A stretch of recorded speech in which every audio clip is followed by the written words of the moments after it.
Okay, let's unpack this. We're in this era, right, where horror blockbusters seem to be getting longer and longer. 2 hours, sometimes pushing 3, takes up like your whole evening.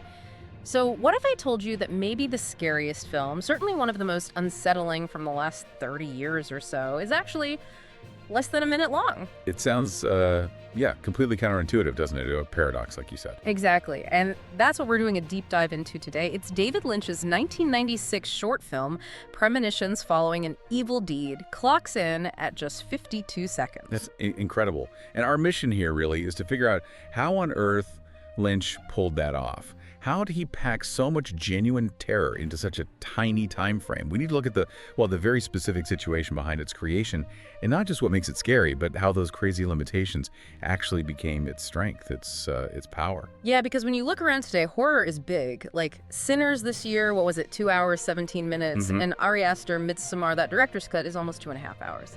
Oh yeah, massive. And even the big mainstream hits, IT, Conjuring movies, Hereditary, nope. All easily over 2 hours. It really feels like filmmakers need that space. They have these big stories. Which is exactly why Lynch's film stands out so dramatically. 52 seconds.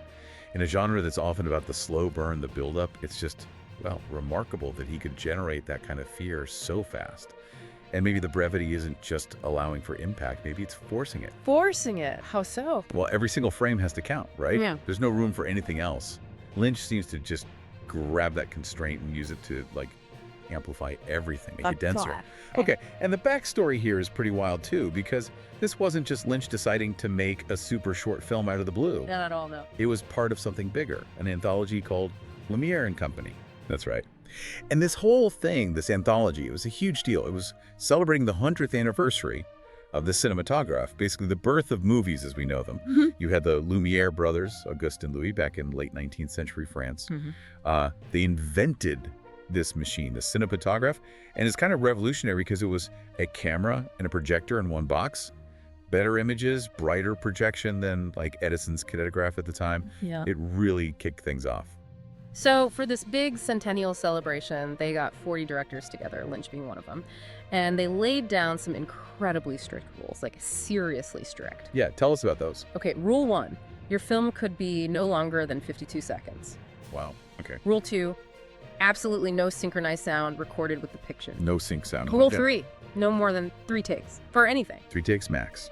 Yeah. And rule 4, no artificial lighting. None. You had to use the original Lumiere camera, basically. That sounds almost impossible for modern filmmaking. Designed to make you fail, almost. Right. You'd think it would just stifle creativity. But for Lynch, it seems like it did the opposite. It's fascinating. These really severe limits didn't seem to hold him back. If anything, they kind of forced him to distill his style, his vision, down to its absolute essence. Master terror with, almost nothing. It really makes you think maybe those boundaries pushed him somewhere new. Like the producer said, maybe only true masters could tell a story under those conditions. Exactly. It stripped away all the fat, leaving just raw fear. So, okay, you've got these intense roles, this antique camera. What does the film actually look like? What do we see in those 52 seconds? Well, first off, it hits you with this immediate, black and white art film feel. Very stark. And that old camera you mentioned. Yeah, the cinematograph itself lends this naturally old, kind of haunted quality to the image. It's grainy, maybe a little unsteady. It just adds to the creepiness from the get-go. It's not really a story with a beginning, middle, and end, is it? No, not at all. It's more like flashes, snippets of really disturbing stuff. It actually reminds me a bit, in its fragmented, unsettling way, of that found footage movie from a couple years ago, Skinamarink. Oh, interesting comparison. Yeah, you get these glimpses. First, you see police officers. They're finding a dead body just lying in an open field. There might be some kind of industrial building way in the background, but it's really hazy, indistinct. Okay. Then, jarring cut. You're inside a house. There's a woman. She looks anxious, uncomfortable. Right. And then, bam, probably the most horrific bit. You're in what looks like some kind of lab or maybe a basement. There's a naked woman stuck inside a glass tank. Oh, wow. And around her, these figures, men maybe, in white masks, moving really slowly, almost dreamlike, but in a nightmare way. Oh. And then it cuts back to the woman in the house. You see her shadow in a window reflection. It's eerie. And then one of the police officers from that first scene walks into her house. And he walks and into the it. sound. You mentioned no sync sound, but there is sound, right? There is, but it's not dialogue or music. It's this constant, oppressive white noise, like a loud hum or static, almost deafening. It just hangs over everything. So no music, no talking, just noise and these terrifying images. Precisely, and that's classic Lynch in a way, amplified by the rules here.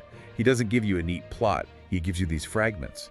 And because there's no clear narrative, you, the viewer, you're forced to connect the dots. You have to fill in the blanks using your own fears, your own imagination. So the story you end up with in your head Is arguably way scarier than anything he could have just shown you directly or written in a script. People usually piece it together, thinking the body in the field is the woman from the tank. Okay. Maybe abandoned after whatever happened in that lab. Hmm. And the masked guys. Aliens. Psychopaths. Ah, Who no. knows? The not knowing is the point. Exactly. The ambiguity is the weapon here.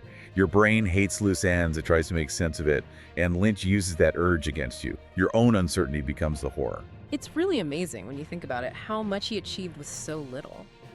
You mentioned the technical limits, but what about budget? This couldn't have cost much. You are absolutely right. Get this, the budget was reportedly only $6,000. $6,000 for something this impactful? That's insane. It's genuinely mind-boggling, and it just highlights Lynch's genius, doesn't it? How he managed to create the feeling of multiple locations, different points of view, with just that one old camera, maximum 3 takes per setup. Like, the constraints weren't obstacles, they were fuel. They force him to be incredibly creative, incredibly suggestive. It's filmmaking stripped down to pure visual dread. And thinking about his other work, this short feels very connected to, say, Eraserhead, his first big feature from '77. Oh, absolutely. There are definite parallels. Both are black and white, right? Both rely heavily on disturbing imagery rather than a straightforward plot, non-linear storytelling. They both present you with these haunting, almost dreamlike sequences and kind of demand that you build the narrative bridge between them. The big difference, of course, is Eraserhead is much longer, like 89 minutes, and had a way bigger budget, relatively speaking, I think around $100,000. Yeah, significantly more resources. But the core sensibility, that Lynchian way of getting under your skin, it's there in both. It really shows his consistency as an artist, no matter the scale. And sadly, we recently lost David Lynch, complications related to emphysema. A huge loss. A huge loss. But what a legacy. A film like this, even at 52 seconds, just cements why he was seen as one of the greats. Always daring, always visually arresting. The length of the film just didn't matter for the impact he could create. Absolutely. A true master of visual storytelling. And the good news is, if this deep dive has got you curious, you can actually watch Premonitions Following an Evil Deed.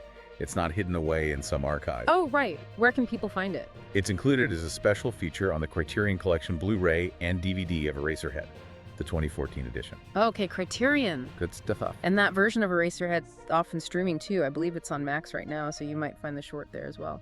Nice. But even easier, honestly, you can just find it on YouTube, search for it. It's readily available to watch for free. Takes less than a minute of your time. Less than a minute to watch, but probably stays with you a lot longer. Oh, definitely. It lingers.